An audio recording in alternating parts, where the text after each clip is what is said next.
Natasha and thank you so much for joining me today. Well, I have been wanting to use my perfect pearls for a little while. Now, I actually just have this one. I'm thinking about getting a couple of others. Perfect pearls have been out for a really long time now. They are basically a pearlescent pigment powder, and you can use them wet or dry. You can use them with, mix them into acrylic paints, watercolors. You can use them with embossing powders. You can use them dry and stamp them on, and that's what we're going to do today. I have the color Perfect Pearl, which is just the white sort of neutral color, but there are heaps and heaps and heaps of colors out there. There are also some different companies that do pigment powders. However, with the Perfect Pearls, they have a built-in resin, which means that, once it's on, then it's not going to go anywhere, which is helpful. Now, I have the Plants and Vases stamp set here and die set from Altenew. This is just a little one, so it's a good price point, and I am just thoroughly enjoying using this set at the moment. Now, I inked up a little bit of cardstock with the sea glass color. I really do love this gorgeous light blue color. I did miss a couple of pieces, so I've just added a bit more ink there. Now, the reason that I added the ink beforehand is because these little dies have sort of indentations to create a pattern, and I didn't want to make that pattern obvious because I'm going to put another pattern on them. I want them to be more plain, so that's why I inked the cardstock first. If I wanted the pattern to show up more, I would have inked them second. Now, this one here is the Tranquil Teal. It is a much darker color, and I just want to add a little sort of shadow. I guess just a little bit of variation in color. It makes them look a little bit more dimensional. It's super easy, just a quick swipe. I'm not even going to add too much ink. You can see I barely need to re-ink. Re-ink a couple of times does the whole lot of the vases, and actually, I remembered halfway through. Now, this set only comes with 2, right? And what I want to do today comes with, I want 3 vases, but I only have 2, so I wanted to change one of them to look like a different one. So I'm going to cut off the top and actually turn this one upside down, and then it kind of looks like, it looks the same shape, but it looks like a different one. So I was happy enough with this, and it's a nice easy way to change up the look and get 3 out of 2 dies. So then I put the ink shadow on the right side from them, and then I had lots of extras. I made several of these cards, if I'm honest, which makes it life super easy. When I'm doing a technique like this, I really enjoy creating multiples, and so I'm going to choose 3 that work together for the first card I'm doing. I have my Perfect Pearls, and I have a light fluffy little paintbrush here. I think when you buy some of the kits, especially if you buy a kit with multiple colors, they come with some of the brushes. They also have the Perfect Medium that you can purchase to stamp and then put the Perfect Pearls on. But using the VersaMark sticky embossing ink, as far as I know, any embossing inks pretty much work. The VersaMark one most definitely does, and it's very commonly used. So that's what I'll be using today. I have the Sending Sunshine stamp set here, and I'm using this as texture. So I thought I would use that big swirl, and then there's actually 3 different textures down the bottom. Now, I wanted there to be a little bit of sort of cohesion between the vases, and so I'm actually going to use one of these stamps twice. Instead of picking 3 different ones, I could have, but, I'm happy with what I've got. So I've got all 3 of them out here. Now, you do want to make sure, if you have inked these, that the ink is dry, because your Perfect Pearls will stick to wet ink. Now, with dye ink, it doesn't take very long to dry, of course, so you don't have to wait a whole lot of time, but I'm just saying, if you freshly ink these up and then put it straight on, there's a chance that it may stick to it, so just bear that in mind. You can either dry them with a heat gun, you could use a little bit of anti-static powder tool, lots of good options to make sure that you have success with your Perfect Pearls.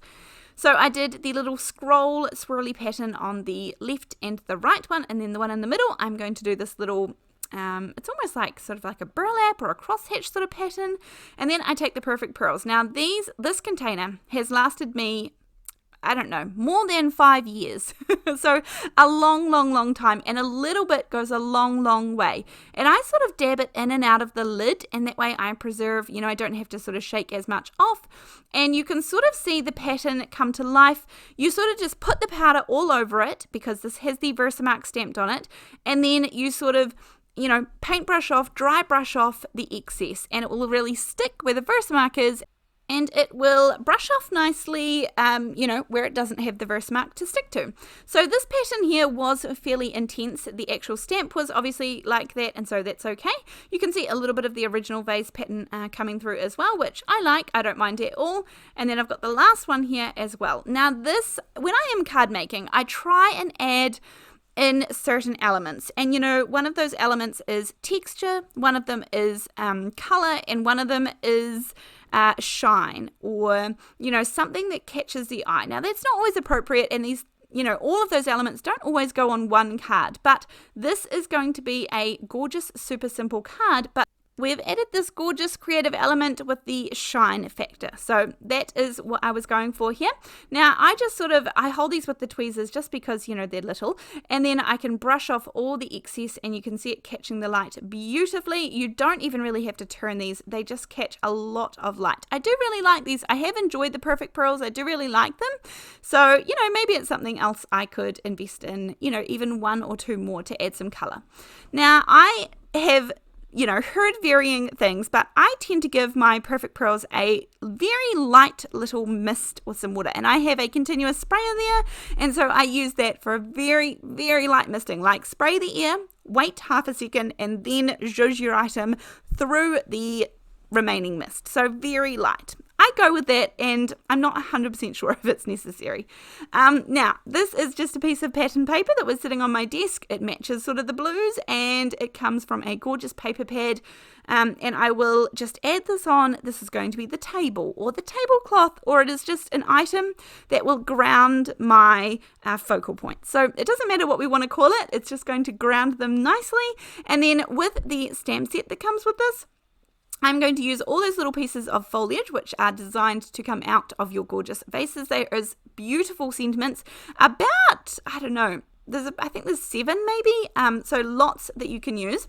I am going to pop these where I want them to go, because obviously I want this to come, you know, coming out of the vases, and I'm going to stamp this directly, and I'm going to use 3 main colors for this. Now I am going to use the jelly bean green, the warm cocoa, and the soft stone, essentially a brown, a grey, and a green. Now the world is your oyster. There are no rules that we have to follow. You can make pink foliage if you so wish. You can make whatever color you would like to make, and I think it would look stunning. And so I am just choosing these 3, you know, somewhat neutral-ish colors, and the, you know, the blue of the vases and the shine is really what is going to stand out here. So I will just stamp these down in varying different colors and use a couple of them a couple of times. But I do really like these little pieces of foliage. They do, I mean, you might even have another stamp set that would work well for these. There are dies out there that you can turn into vases. I've shown videos where you can create your own just using scissors and cut them out. They're very easy. But I must say this little stamp and die set has been very popular. I know it is going in and out of stock really, really fast. So hopefully when I post this video, it is available. But of course, there will be links down below. If it's not available, then I'm sure you can make your own as well. At the end of this video, I will see if I can link some of the previous videos I've done on creating your own, because we love a good DIY and anything is possible. Now, once I have stamped all of those out, it looks a little bit funny at the moment. I actually decided to pop up the vases. That gives them a gorgeous little bit of dimension, just a little bit of light dimension with the 1mm tape. And I'm actually not going to add a sentiment. I was just happy enough with this as is, and sometimes I just wait and see what the occasion is. And actually with this one, I would likely stamp a sentiment on the inside rather than on the outside anyway, because although this card is simple, I'll add a couple of little water drop gems around it, and we are done and good to go. So thank you so much for joining me today. I look forward to seeing you in the next video.